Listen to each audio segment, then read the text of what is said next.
मंत्रिपद जाऊन 5 महिने उलटले तरीही धनंजय मुंडे यांनी सातपुडा हे शासकीय निवासस्थान सोडलेलं नाही।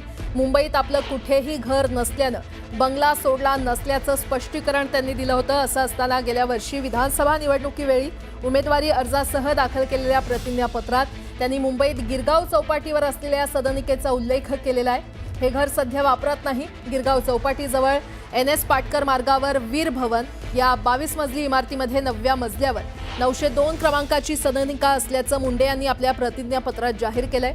मात्र दुसरीकडे धनंजय मुंडेंनी घर न सोडल्यामुळे छगन भुजबळ अजूनही सातपुडा बंगल्यासाठी प्रतीक्षेत आहेत। तर मंत्रिपद गेल्यानंतरही धनंजय मुंडे सरकारी बंगला कधी सोडणार ही चर्चा राजकीय वर्तुळात सुरू आहे।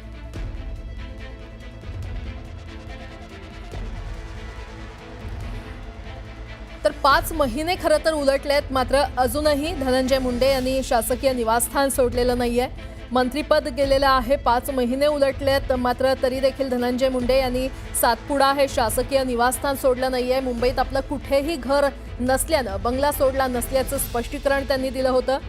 मात्र असं असतानाही गेल्या वर्षी विधानसभा निवडणुकीवेळी जेव्हा उमेदवारी अर्जासह त्यांनी प्रतिज्ञापत्र दाखल केलं त्यामध्ये मुंबईत गिरगाव चौपाटीवर असलेल्या सदनिकेचा उल्लेख केलेला आहे। त्यामुळे धनंजय मुंडे हे निवासस्थान कधी सोडणार अशी चर्चा आता सुरू झाली आहे। पुण्यातून मोठी बातमी। पुण्यामध्ये भटक्या कुत्र्यांचा उपद्रव वाढलाय। दररोज 80 जणांना भटके कुत्रे चावतायत। पुण्यामध्ये भटक्या कुत्र्यांची संख्या 2 लाखांच्या पार जाऊन पोहोचली आहे।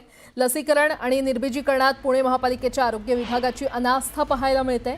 या भटक्या कुत्र्यांच्या उपद्रवामुळे नागरिक हैराण झालेले आहेत। पुण्यामध्ये दररोज 80 जणांना हे भटके कुत्रे चावा घेत असल्याचं समोर आलेलं आहे आणि त्यामुळे पुणेकरांची खरं तर चिंता वाढलेली आहे किंवा त्यांच्या उपद्रवामुळे नागरिक हैराण झालेले आहेत। पुण्यामध्ये भटक्या कुत्र्यांची संख्या ही 2 लाखांच्या वर जाऊन पोहोचली आहे। लसीकरण आणि निर्बीजीकरणात पुणे महापालिकेच्या आरोग्य विभागाची अनास्था एक प्रकारे पाहायला मिळते।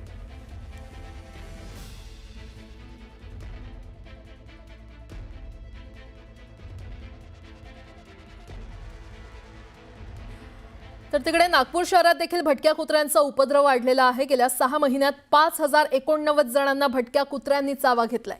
नागपुरात सध्या 1 लाखापेक्षा जास्त भटक्या कुत्र्यांची संख्या झालेली आहे आणि या भटक्या कुत्र्यांमुळे लहान मुलं आणि ज्येष्ठ नागरिकांसह सर्वच जण त्रस्त झालेत। कुत्र्यानं चावा घेतलेल्यांना 15631 रेबीज प्रतिबंधक लस देण्यात आली आहे। भटक्या कुत्र्यांच्या वाढत्या संख्येवर नियंत्रण मिळवण्यासाठी मनपाकडून ठोस उपाययोजना करावी अशी मागणी केली जाते।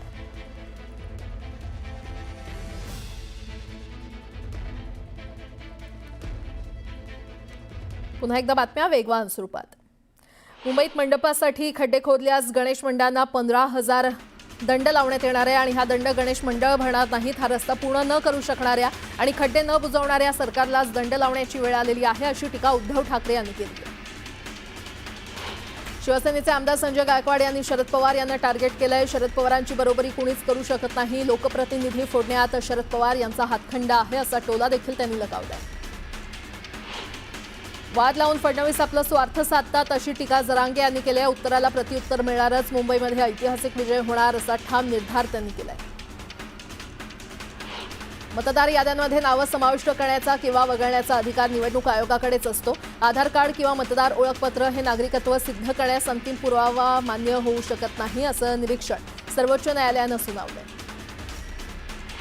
गणेशोत्सवासाठी कोकणात येणाऱ्या चाकरमान्यांचा प्रवास सुखकर आणि विना अडथळा व्हावा यासाठी रायगड जिल्हा प्रशासनानं उपाययोजना केल्या आहेत। मुंबई गोवा महामार्गावर अवजड वाहतुकीला बंदी घालण्यात आली आहे। वाहतूक कोंडी टाळण्यासाठी प्रशासनानं ही तयारी केली आहे। ऑल इंडिया सराफा असोसिएशननं दिलेल्या माहितीनुसार मंगळवारी राजधानी दिल्लीमध्ये 99.9% शुद्धतेचं सोनं 1000 रुपयांनी घसरलंय। तर चांदीच्या भावातही 2000 रुपयांची घसरण झाली असून 1,12,000 रुपये प्रति किलो झालेली आहे। एसटी महामंडळाला 8 ते 11 ऑगस्ट या 4 दिवसांमध्ये प्रवासी तिकिटांच्या माध्यमातून 137.37 कोटी रुपयांचं उत्पन्न प्राप्त झालंय। यंदा रक्षाबंधन आणि त्याला जोडून आलेल्या सुट्ट्यांमुळे प्रवासासाठी प्रवाशांनी एसटीला पसंती दिली आहे। 2024-25 मध्ये बनावट आणि भेसळयुक्त दुधाशी संबंधित 8,815 प्रकरणांमध्ये 36.72 कोटी रुपयांचा दंड ठोठावण्यात आलाय, जो मागील आर्थिक वर्षाच्या तुलनेमध्ये अधिक आहे। भूमी अभिलेख विभागाकडून नागरिकांच्या सुविधेसाठी प्रॉपर्टी कार्ड म्हणजेच मिळकत पत्रिकेवरील खरेदी आणि वारस नोंदणीसाठी भूमी अभिलेख विभागानं नवीन संगणक प्रणाली लागू केलेली आहे। आतापर्यंत राज्यात तब्बल 91 लाख प्रॉपर्टी कार्ड घर बसल्या तयार झाल्याची माहिती आहे आणि त्यामुळे आता कार्यालयामध्ये चक्रा मारण्याला ब्रेक लागलाय। राज्यात पुन्हा एकदा IAS अधिकाऱ्यांच्या बदल्या करण्यात आल्या आहेत। यामध्ये डॉक्टर अशोक करंजकर यांची उर्वरित महाराष्ट्र वैधानिक विकास मंडळ सदस्य सचिव म्हणून नियुक्ती करण्यात आलेली आहे, तर संजय कोलते यांची मुंबईतील शिवशाही पुनर्वसन प्रकल्पाचे व्यवस्थापकीय संचालक म्हणून नियुक्ती केली गेलेली आहे। मुंबईतील पश्चिम द्रुतगती महामार्गावरील दहिसर टोलनाका स्थलांतराचा मुद्दा पुन्हा एकदा चर्चेत आलाय। टोलनाकेजवळ होत असलेली प्रचंड कोंडी टाळण्यासाठी टोलनाका 2 किलोमीटर अलीकडे वेस्टर्न हॉटेलजवळ स्थलांतर करण्यात यावा अशी मागणी परिवहन मंत्री प्रताप सरनाईक यांनी उपमुख्यमंत्री एकनाथ शिंदे यांच्याकडे केली आहे। राष्ट्रीय महामार्ग आणि एक्सप्रेसवेवरून प्रवास करणाऱ्या वाहन चालकांना येत्या 15 ऑगस्टपासून फास्टॅगचा वार्षिक पास मिळणार आहे। टोल प्लाझावर फास्टॅग सतत रिचार्ज करण्यासाठी वाहन चालकांची मोठी गर्दी होते। ही गर्दी टाळण्यासाठी राष्ट्रीय महामार्ग प्राधिकरणानं फास्टॅग वार्षिक पास सुविधा सुरू करण्याचा निर्णय घेतला। पुणे विभागातून धावणाऱ्या पुणे नागपूर आणि कोल्हापूर नागपूर एक्सप्रेसला प्रवाशांची संख्या वाढते आणि यामुळे या रेल्वे गाड्यांना प्रवाशांच्या वाढत्या मागणीनुसार 5 सप्टेंबरपासून 4 जनरल डबे जोडण्यात येणार आहेत आणि यामुळे प्रवाशांना याचा फायदा होणार आहे। महागाईचा दर जुलै 2025 मध्ये घसरून 1.55% झालेला आहे। 8 वर्षांचा हा निच्चांक आहे। सरकारनं जारी केलेल्या आकडेवारीमध्ये ही माहिती देण्यात आली आहे। मुख्यतः भाज्या, अन्नधान्य, खाद्यवस्तूंच्या किमती कमी झाल्यामुळे महागाईचा पारा उतरलेला आहे। मुंबई गोवा महामार्गावरील खड्डे जोपर्यंत बुजवत नाही तोपर्यंत मंडपासाठी खणलेल्या खड्ड्यासाठी कुणीही पैसे भरू नका असं आवाहन शिवसेना पक्षप्रमुख उद्धव ठाकरेंनी केलेलं आहे। लोकमान्य टिळकांनी सुरू केलेल्या गणेशोत्सवाची परंपरा आपण आजही जल्लोषात कायम ठेवली आहे। महापालिका देखील सतत आपल्याकडे होती आणि यापुढे देखील ती आपल्याकडेच राहणार आहे असा ठाम विश्वास व्यक्त करत आज सत्ता जरी नसली तरी रस्त्यावरील तुमची ताकद आजही माझ्याबरोबर कायम आहे असंही उद्धव ठाकरे म्हटलेत।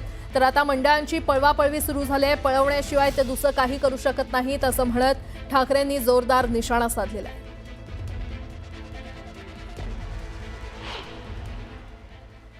मुंबई गोवा रस्ता होतोय, त्याच्यावरती खड्डे पडले, त्याच्यात ऍक्सिडेंट होतात, त्याच्यामध्ये हाडं खिळखिळे होतात, पण इकडे जर का मंडपासाठी रस्त्यावरती खड्डा खणलात तर 15,000 रुपये दंड।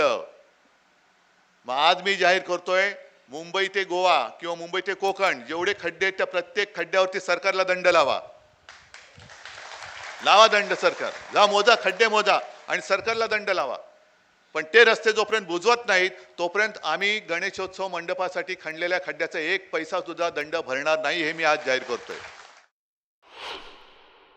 जा सांगा मुख्यमंत्र्यांना की आम्ही 1 पैसा सुद्धा दंड भरणार नाही, पहिले ते खड्डे बुजवा पहिला, नाही तर त्या खड्ड्याचा 15,000 रुपये 2,000 रुपये काय दंड असेल तो सरकारने भरावा। सरकार म्हणजे कोण? आपलेच पैसे देणार, त्यांच्या खिशातनं जात नाही, कारण मंत्री बोलतायत आपल्या बापाचा पैसा आहे।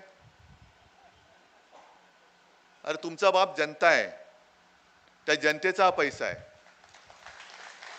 त्या जनतेचा पैसा आहे, तो असं तुम्ही वाटेल तसं लुटाल आणि पुन्हा उद्या उत्सवावरती आमच्याच उत्सवावरती बंधनं आणाल तर आम्ही सहन करणार नाही, आम्ही ती तोडून टाकू, हे मी आज जाहीर करतोय। काय करायचं ते करा। मुख्यमंत्री फडणवीसांच्या उपस्थितीमध्ये आज सह्याद्रीवर महत्त्वाची बैठक आयोजित करण्यात आलेली आहे। गणेशोत्सवाच्या पार्श्वभूमीवर आज दुपारी 12:30 वाजता ही बैठक होणार आहे। राज्यातील गणेशोत्सव, प्रशासनाच्या उपाययोजना आणि इतर बाबींवर चर्चा करण्यात येणार आहे। तर पोलीस महासंचालक, मुंबई पोलीस आयुक्त या बैठकीला उपस्थित राहणार आहेत। सर्व जिल्हा शहरांचे पोलीस अधीक्षक, पोलीस आयुक्त यावेळी उपस्थित असतील।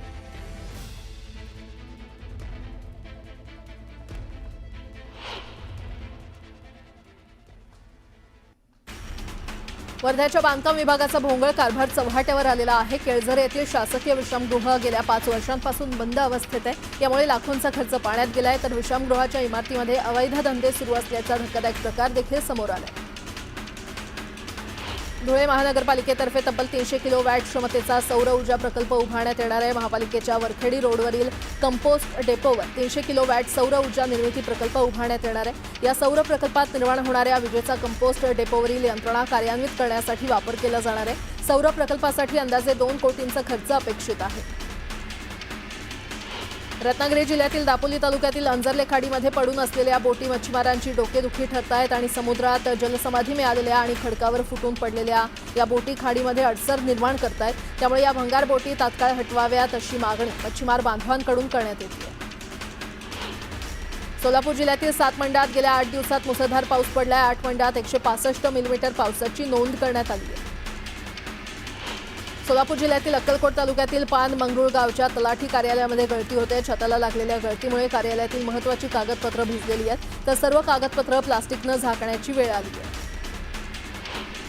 नागपुरात पावसाने जोरदार हजेरी लावली असून 13 ते 15 ऑगस्ट या कालावधीमध्ये काही ठिकाणी वादळी वारा, विजांच्या कडकडाटासह मध्यम ते जोरदार पावसाची शक्यता हवामान खात्यानं वर्तवलेली आहे। जिल्ह्यामध्ये येलो अलर्ट जारी करण्यात आला आहे आणि त्यामुळे नागरिकांनी सावधगिरी बाळगण्याचा इशारा जिल्हा प्रशासनाच्या आपत्ती व्यवस्थापन खात्यानं दिला आहे।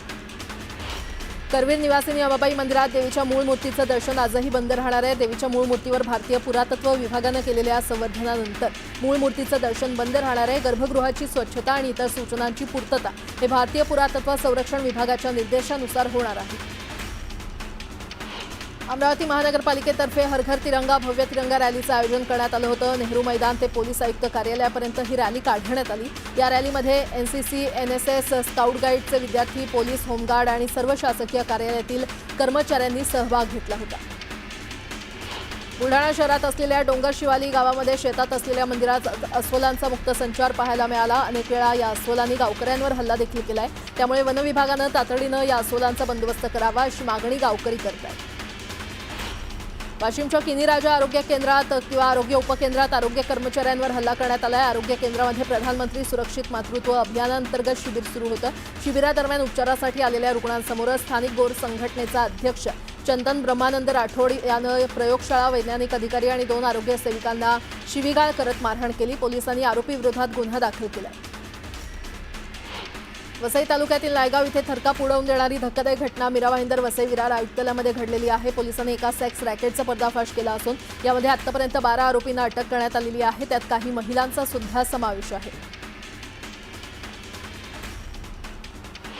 एक मोठी बातमी, आदित्य ठाकरे यांनी पुन्हा एकदा मनसे आणि उद्धव ठाकरेंची शिवसेनेच्या युतीबाबत संकेत दिलेले आहेत। महाराष्ट्राच्या मनात जे आहे ते नक्की होईल असं सूचक विधान केल्यामुळे पुन्हा मनसे आणि ठाकरेंच्या शिवसेनेच्या युतीच्या चर्चा सुरू झालेल्या आहेत। ते मुंबईत बोलत होते। यावेळी ठाकरे बंधूंच्या युतीवर महाविकास आघाडीतील नेते देखील सकारात्मक असल्यासंदर्भात पत्रकारांनी आदित्य ठाकरेंना विचारलं। यावर आदित्य ठाकरे यांनी काय उत्तर दिलं ऐकूया।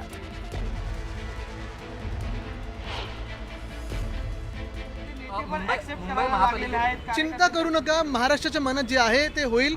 सगळे जे काही पक्ष या देशात आपण पाहतो लोकशाही वाचवण्यासाठी एकत्र येणं गरजेचं आहे, कारण लोकशाही नाही राहिली तर इथे कुठचे विषयच राहणार नाहीत, तुम्हाला आवाज उठवायला काही संधीच मिळणार नाही। तर जे महाराष्ट्राच्या मनात आहे तेच होईल असं आदित्य ठाकरे यांनी म्हटलेलं आहे आणि त्यांच्या या विधानामुळे पुन्हा एकदा चर्चा सुरू झालेल्या आहेत। आदित्य ठाकरे यांनी शिवसेना मनसे युतीचे संकेत दिलेले आहेत।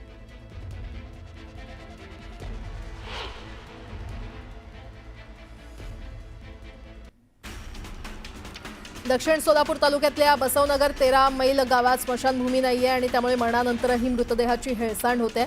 स्मशानभूमी नसल्यानं भर पावसात रस्त्याच्या कडेला अंत्यसंस्कार करण्याची वेळ इथल्या एका कुटुंबावर आली आहे। दापोलीतील मांदिवली गावचा सुपुत्र नकुल कार्यकर्ता राष्ट्रीय जिम्नॅस्टिक ट्रॅम्पोलिन चॅम्पियनशिपमध्ये सुवर्णपदक पटकावलेलं आहे।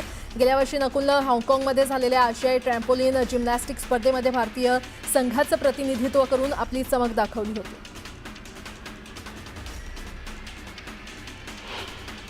भारत आणि चीनमधील थेट विमानसेवा पुढील महिन्याच्या सुरुवातीपासून सुरू होण्याची शक्यता आहे। गलवान खोऱ्यामध्ये झालेल्या संघर्षानंतर 5 वर्ष विमानसेवा बंद होती। भारत सरकारनं एअर इंडिया आणि इंडिगोला चीनला उड्डाणं सुरू करण्यासाठी सज्ज राहायला सांगितलं।